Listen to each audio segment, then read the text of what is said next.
As the sun began to dip below the horizon, casting eerie shadows across the landscape, I found myself on an unfamiliar path, surrounded by dense woods.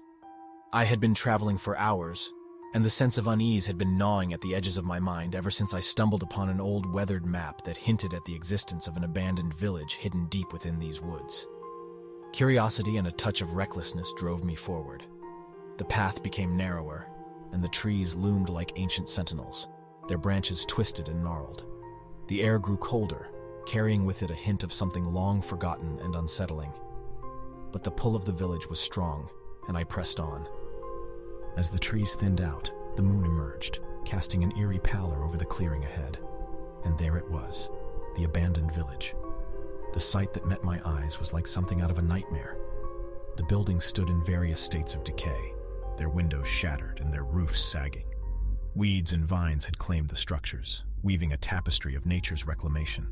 The village square was dominated by a decaying fountain, its once pure waters now stagnant and murky. I couldn't help but shiver as I looked around, feeling as though unseen eyes were watching me from the darkness. There was an overwhelming silence that seemed to press down on me, broken only by the distant hooting of an owl. I stepped cautiously through the village, my footsteps echoing off the crumbling walls. It was as if time itself had come to a standstill here, frozen in a perpetual state of decay. I peered through the shattered windows of a dilapidated church, its pews covered in dust and debris. The altar at the front was adorned with a tattered and faded cloth, and a chill ran down my spine as I imagined the ceremonies that once took place here. As I wandered deeper into the village, I stumbled upon a row of houses. Despite their ruined state, a strange sensation tugged at my curiosity. I pushed open the creaking door of one house and stepped inside. The air was heavy with the scent of mildew, and I could hear the scurrying of unseen creatures.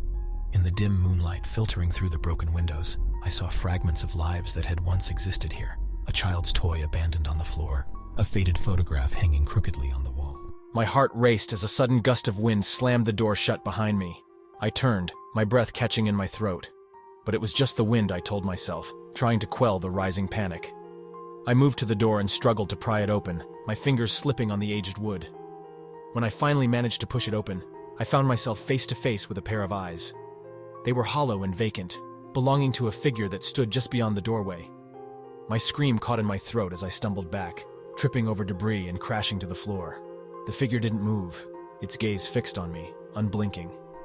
Fear paralyzed me as I scrambled to my feet and fled the house, the echoes of my own footsteps pounding in my ears.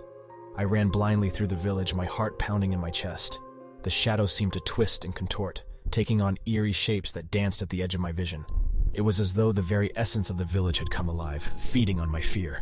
Finally, I burst through the tree line, gasping for breath. The moonlit woods offered a stark contrast to the nightmare I had just escaped. I didn't look back as I continued to run, the distant echoes of my pursuer's footsteps fading away. To this day, I can't explain what I encountered in that abandoned village. Whether it was a trick of my imagination or something more sinister, I'll never know.